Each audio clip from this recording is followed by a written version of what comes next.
You, John Fitzgerald Kennedy, do solemnly swear I, John Fitzgerald Kennedy, do solemnly swear that you will faithfully execute the office of President of the United States that I will faithfully execute the office of President of the United States and will, to the best of your ability, and will, to the best of my ability, preserve, protect, and defend the Constitution of the United States. preserve, protect, and defend the Constitution of the United States. So help you God. So help me God.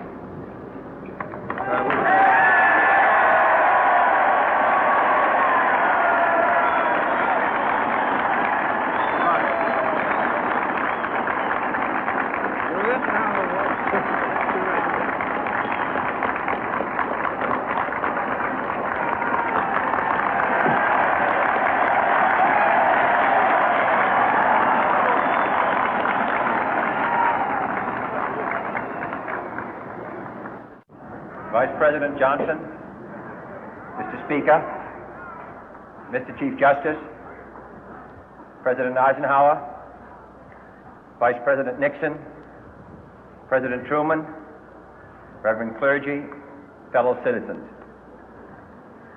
We observe today not a victory of party, but a celebration of freedom, symbolizing an end as well as a beginning, signifying renewal as well as change.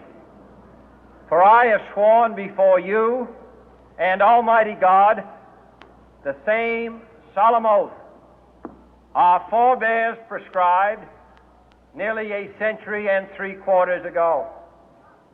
The world is very different now, for man holds in his mortal hands the power to abolish all forms of human poverty and all forms of human life. And yet the same revolutionary beliefs for which our forebears fought are still at issue around the globe. The belief that the rights of man come not from the generosity of the state, but from the hand of God. We dare not forget today that we are the heirs of that first revolution. Let the word go forth from this time and place to friend and foe alike that the torch has been passed to a new generation of Americans born in this century, tempered by war, disciplined by a hard and bitter peace, proud of our ancient heritage, and unwilling to witness or permit the slow undoing of those human rights to which this nation has always been committed and to which we are committed today at home and around the world.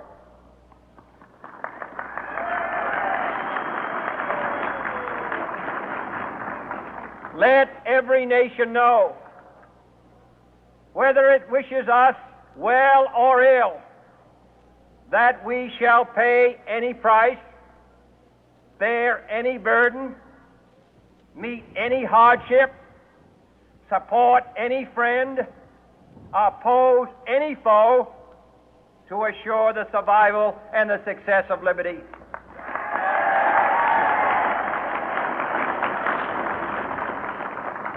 This much we pledge and more. To those old allies whose cultural and spiritual origins we share, we pledge the loyalty of faithful friends. United, there is little we cannot do in a host of cooperative ventures.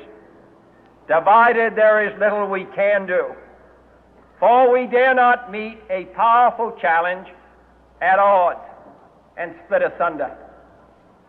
To those new states whom we welcome to the ranks of the free, we pledge our word that one form of colonial control shall not have passed away, merely to be replaced by a far more iron tyranny. We shall not always expect to find them supporting our view, but we shall always hope to find them strongly supporting their own freedom, and to remember that in the past, those who foolishly sought power by riding the back of the tiger ended up inside.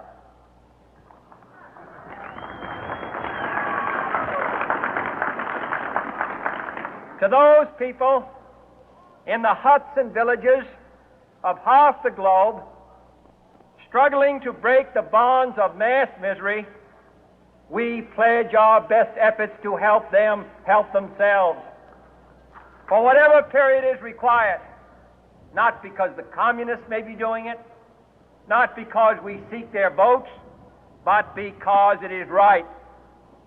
If a free society cannot help the many who are poor, it cannot save the few who are rich.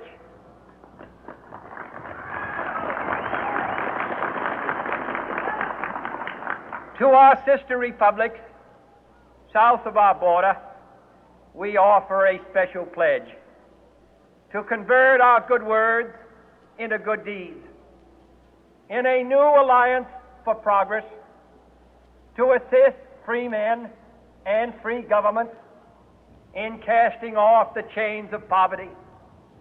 But this peaceful revolution of hope cannot become the prey of hostile powers. Let all our neighbors know that we shall join with them to oppose aggression or subversion anywhere in the Americas. And let every other power know that this hemisphere intends to remain the master of its own house.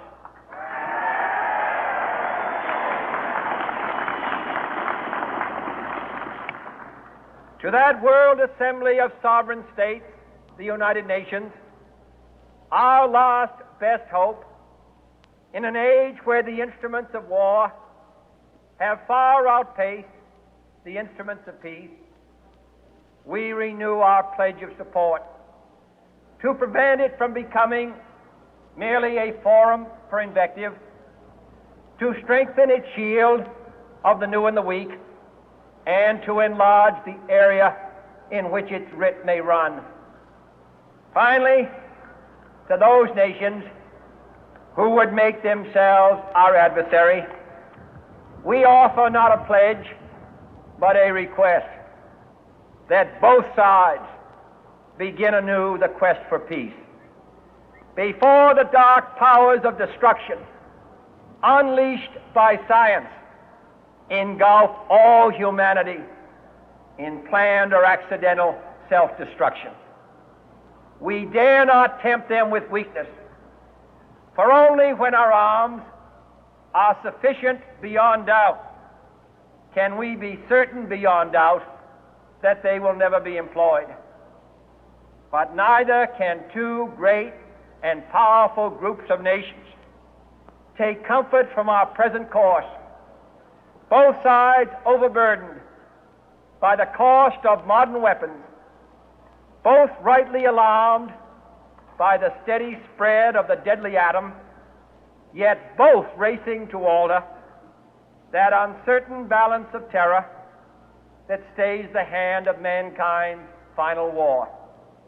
So let us begin anew, remembering on both sides that civility is not a sign of weakness, and sincerity is always subject to proof. Let us never negotiate out of fear, but let us never fear to negotiate.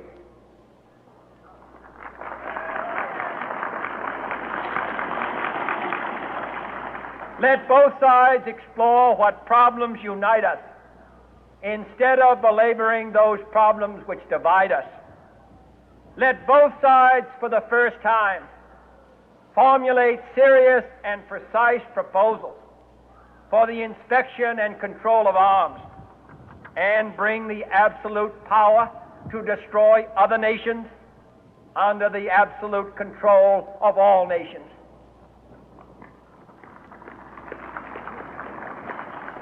Let both sides seek to invoke the wonders of science instead of its terrors. Together, let us explore the stars, conquer the deserts, eradicate disease, tap the ocean depth, and encourage the arts and commerce. Let both sides unite to heed in all corners of the earth the command of Isaiah to undo the heavy burden and let the oppressed go free. And if a beachhead of cooperation may push back the jungle of suspicion, let both sides join in creating a new endeavor, not a new balance of power, but a new world of law, where the strong are just and the weak secure and the peace preserved. All this will not be finished in the first 100 days, nor will it be finished in the first 1,000 days, nor in the life of this administration, nor even perhaps in our lifetime on this planet. But let us begin.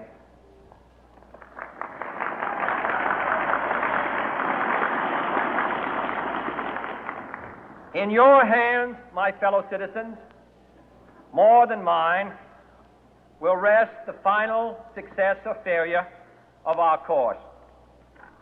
Since this country was founded, each generation of Americans has been summoned to give testimony to its national loyalty.